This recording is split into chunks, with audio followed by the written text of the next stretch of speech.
Hi all, இன்றைக்கி நம்ம உடச்சி விட்ட முட்டை குழம்பு எப்படி வைக்கலாம் பார்க்கலாங்க. ஃபஸ்ட்டு வானலில் வந்து ஒரு 3 ஸ்பூன் எண்ணெய் ஊற்றிக்கிறேன். கொஞ்சமாக வந்துட்டு பெருஞ்சீரகம், பட்டை லவங்கம் போட்டுக்கிறேன். இது நல்லா பொரிஞ்சதுக்கப்புறம் மீடியம் சைஸ் வெங்காயம் வந்து 2 வெங்காயம் பொடிசாக கட் பண்ணதை ஆட் பண்ணிவிட்டு நல்லா கிளாஸ் பதம் வர வரைக்கும் வதக்கிக்கிறேன். ஒரு பச்சை மிளகாய் இதில் ஆட் பண்ணிக்கிறேன். இது கூடவே 1/2 ஸ்பூன் அளவுக்கு இஞ்சி பூண்டு பேஸ்ட் ஆட் பண்ணிக்கிறேன்.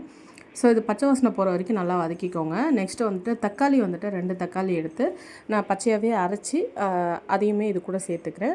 கொஞ்சமாக மஞ்சள்தூள் சேர்த்து தேவையான அளவு உப்பு இதில் ஆட் பண்ணிவிட்டு இதுலேருந்து எண்ணெய் பிரிஞ்சு வர அளவுக்கு நீங்கள் நல்லா வந்துட்டு வதக்கணும் தக்காளி ஆட் பண்ணதுக்கப்புறம். ஸோ இதுக்கப்புறம் நம்ம வீட்டில் அரைச்ச குழம்பு மிளகாய் தூள் தான் 1.5 ஸ்பூன் அளவுக்கு நான் ஆட் பண்ணுறேன். அண்ட் இது கூடவே 1/4 ஸ்பூன் அளவுக்கு பெப்பர் தூள் ஆட் பண்ணிக்கிறேன். கொஞ்சமாக வந்துட்டு கரம் மசாலா, அப்புறம் 1/2 ஸ்பூன் அளவுக்கு சிக்கன் மசாலா, இதெல்லாம் ஆட் பண்ணிவிட்டு நம்ம நல்லா கிளறி விட்டுக்கலாம். ஸோ இது பச்சை வாசனைலாம் போனதுக்கப்புறம் நம்ம தேவையான அளவுக்கு வந்து தண்ணி ஆட் பண்ணிக்கலாம். உப்பு டேஸ்ட் பார்த்துட்டு வேணும்னா உப்பு ஆட் பண்ணிக்கோங்க. ஸோ இது கொதி வந்ததுக்கப்புறம் நமக்கு எத்தனை முட்டை தேவையோ அத்தனை முட்டை இதில் உடச்சி விட்டுக்கலாம்.